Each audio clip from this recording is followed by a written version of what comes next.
time is reviewing a movie, Pulp Science Fiction. Pulp Sci-Fiction, I guess. Sure. Okay. Yeah. I am Dennis. I'm Joe. And I am that guy. And we're in a completely different place. Yeah, we're at Joe's house. house. Yeah. And this time, as you can probably tell by the video description, the Iron Man of Steel 3. So Man of Steel came out today. I've been looking forward to this movie for 11 months because when I first saw the teaser from The Dark Knight Rises, I've been looking forward to this movie. I've been following it, and I finally got to see it today, and I've been super excited for this. And most people have been hoping that this movie does a lot better than Superman Returns, and everyone's hoping that it would be the best Superman movie since 1978, right? Yeah. I'd just like to say, I figured out that this movie existed a couple weeks ago. I'm not exactly cutting edge, as you may say. Okay. Before we start, I just want to say, this film has been getting some sort of mixed reviews online. Critics hate it, the people love it. Yeah. So really, but don't listen to Rotten Tomatoes because as you're about to find out, Rotten Tomatoes couldn't be any further from what the actual movie is. So don't listen to any of those reviews. Don't even listen to our review if you haven't seen the movie yet.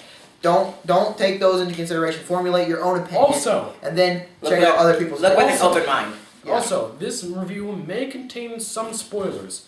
This is more because we just saw the movie and we want to talk about it. So if you want to have a completely clean thing, you don't want to know you want the movie to be a fresh experience, you might want to skip on. We're gonna try to. We'll try our best, but something may come out. Yeah. Right. Okay. So let's start with the story. So who would like to explain the story? Moses, but with space aliens. Yeah, Moses with space aliens. I guess. I mean, Come on! Oh yeah, they send the hero, whatever, to go save the world, but instead of being a Jewish guy, he's a space alien. With superpowers. Aliens. So basically, it's your basic Superman story. Dying planet, desperate scientist, elderly couple, Superman. For those who've read All-Star Superman, lols comic references. Yeah. Anyway, it does. I do like to say that it's got some nice twists to the classic formula. Some characters are portrayed differently. Events aren't quite the way they are in the comics. And it surprises you. It's not just it's not the same thing as. It's not the '79 movie. Yeah. 79. I'm not good with time. Okay. Well, it starts out. It's Clark Kent, and it's about his life and him going from place to place, with occasionally given some flashback and memory. But really, it starts out all about Krypton. I'd say I love the portrayal of Krypton. It was just alien enough to seem like another world, like as if this could exist, but not on Earth, in some other fantastic realm that this planet exists with all this fantastic technology and this fantastic just world. Yeah, I agree with that. It's like that's another thing I like. It doesn't just try to emulate the 78 movie. Yeah, it's its own thing, and you can tell that. And that's just like it's original, and that's a big problem with Superman Returns. With Superman Returns, it tries so hard to be the Richard Donner, Christopher Reeve movies, and it tries so hard to do that it doesn't take its time to do its own thing. And this movie is quite the opposite. It knows it's its own thing, and so that's what it does. Yeah. Well, with that, and the story is very nice. I do like the whole introduction to how Superman was first born, and how he's the first naturally born spoiler. He's the first naturally born Kryptonian. Yeah, Kryptonian. Yeah, he's the first natural born Kryptonian. Whereas in Kryptonia, well, what are you Krypton. Krypton. I'm sorry, they I'm have a not very socialist idea in which everyone is born into a certain job. You're born an engineer. Yeah, they're all artificial. You're born a spy. They're all artificially born. Born a spy. The main villain of the movie is General Zod, and I really liked how he was introduced. Because, no Lex Luthor.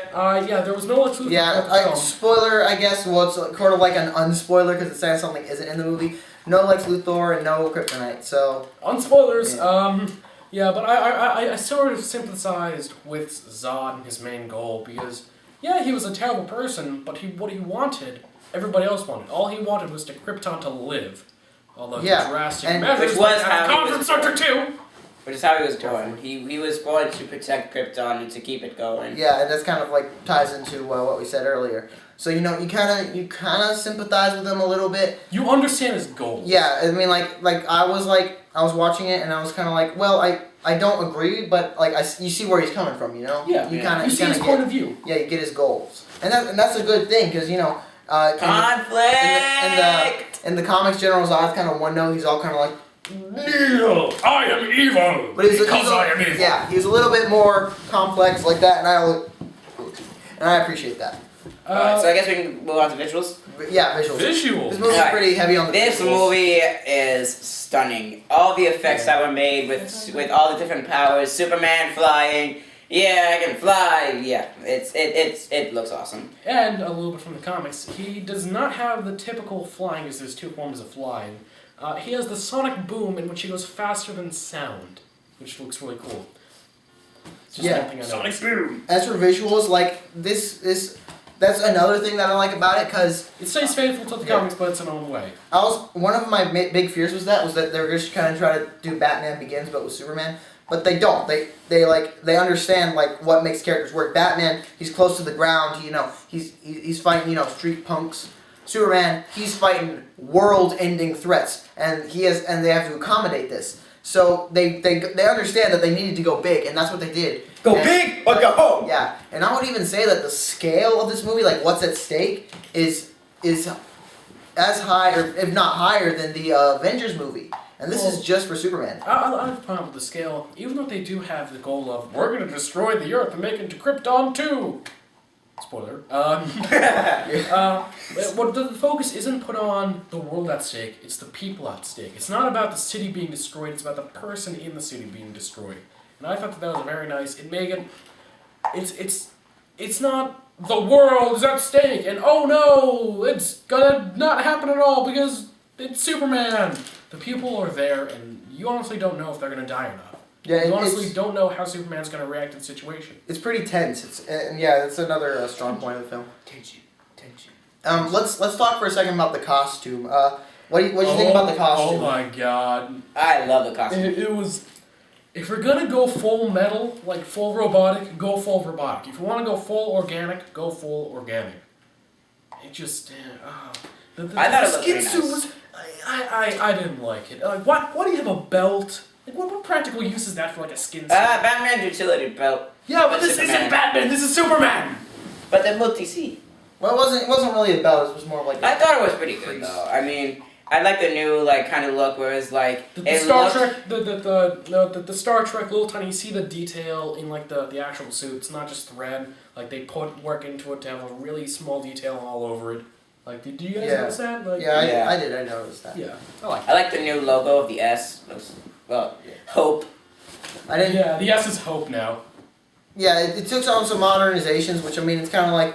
One part of me is just kind of like, no, the red undie is classic, but then another part of me is like, well, I mean, they gotta modernize. I mean, it's 2013, it's not 1938 anymore, so I mean, you gotta make some, modernizations in that fact. So I think they did a good job of keeping the classic look while still, modernizing it, I guess. Alright, so I guess we can go to the verdict. Yeah, verdict. Alright, Brian, would you like to say what you thought of the movie?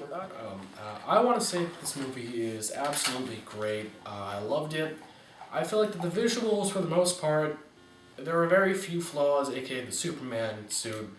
But what it did have to offer with the actual science fiction element of it, pulp science fiction, with the idea of Krypton, I just loved it. I loved the visuals. I thought that the villain was fantastic. And I sort of sympathized with him, like I said. So I have to give this movie a Christopher Eccleston out of David Tennant. Again. Yes, yeah. Alright, my turn. Well, this is kind of like, this is the Superman movie we've always wanted. It's got everything. There's one thing at the very end, I'm talking about like the very end that I think is a little bit out of character.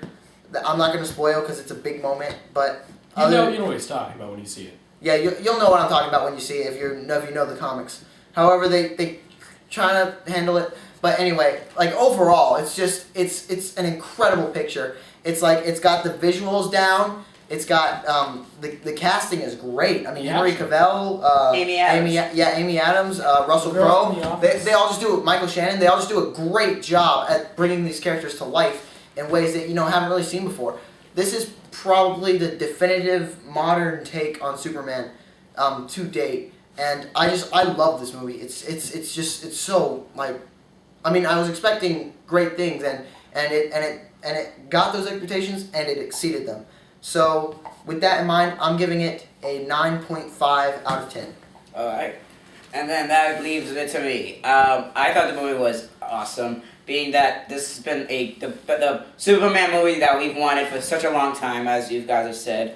And I thought it had great conflict, great story, just great everything. And he's an outsider to comics. Yeah. Yeah. So I mean, so Dennis is kind of providing our our non-comic Plus fan. I'm more of a Marvel guy, but Yeah. Get the hell out of here. You know what? At least I'm giving it a 9 out of 10. You don't like The Watchmen. I don't care. Anyways, 9 out of 10. So overall, I guess so This has overall, overall a 9.25. 9.25 out of 10. been 9.25. Pretty very, very, very good. And Go I see think it now. I think we're all excited for what they have in store with both Man of Steel sequel and the Justice League movie, which may or may not happen. They haven't really done Or much. the Aquaman movie. Aquaman! He can control Cthulhu. I'm Brian. I'm Joe. That's right. And I'm Dennis. And this has been Pulp Science Fiction. Very clever. Yeah. No.